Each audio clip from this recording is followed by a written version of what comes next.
All right, YouTube, it is paint prep time.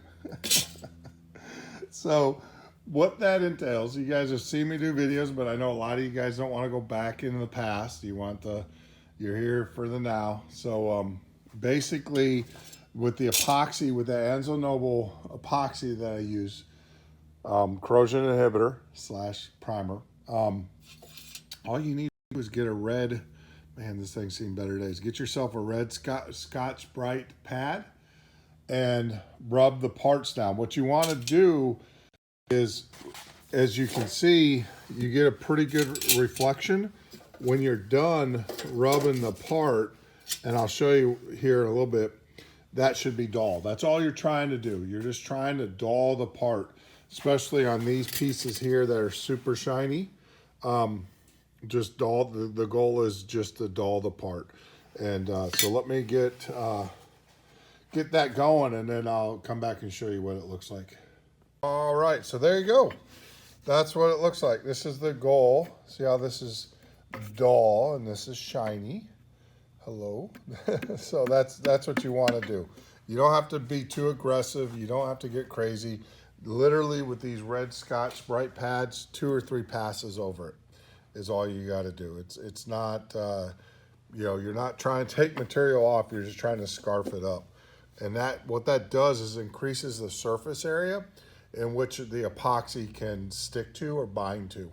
And it will just make the epoxy, the primer, last longer. I mean, this stuff is tough to begin with, but it literally will keep it from peeling off or flaking off. I've done the epoxy on the skins. You guys have seen that. And as you can see, these skins are pretty flexible, and they're going to be flexible. They're going to heat, shrink, with temperature, expand, heat, shrink. When they, with temperature, they're going to expand, and with cold, they're going to constrict. And that, that flexing will flake off most paints, but these paints are designed for that. And everything, but it's very critical that you do proper surface prep, and that includes scarfing it up to give more surface area. As you can see, each one of those scratches, that scratch, you're increasing the surface area. It allows the paint to kind of work its way in and grab hold. The second thing that's very important to painting anything is you got to degrease. I use acetone. There's a lot of different degreasers out there. I like acetone. It's cheap. It's inexpensive, I should say, compared to the other alternatives. It's not as caustic as like MEK or some of the other degreasers that are out there.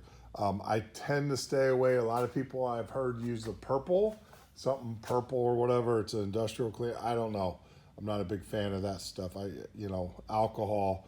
The standard stuff, acetone, seems to work pretty well. The other stuff I'm a little concerned about leaving residue. And, might be good stuff. I don't know. But, I know that the acetone, if applied properly, wiped off, or actually let it flash dry, there is no residue. So, all right. So I've got a lot more to do, and so there'll be the rest of the day. All right, YouTube, there you go. Got it done. Safety gloves.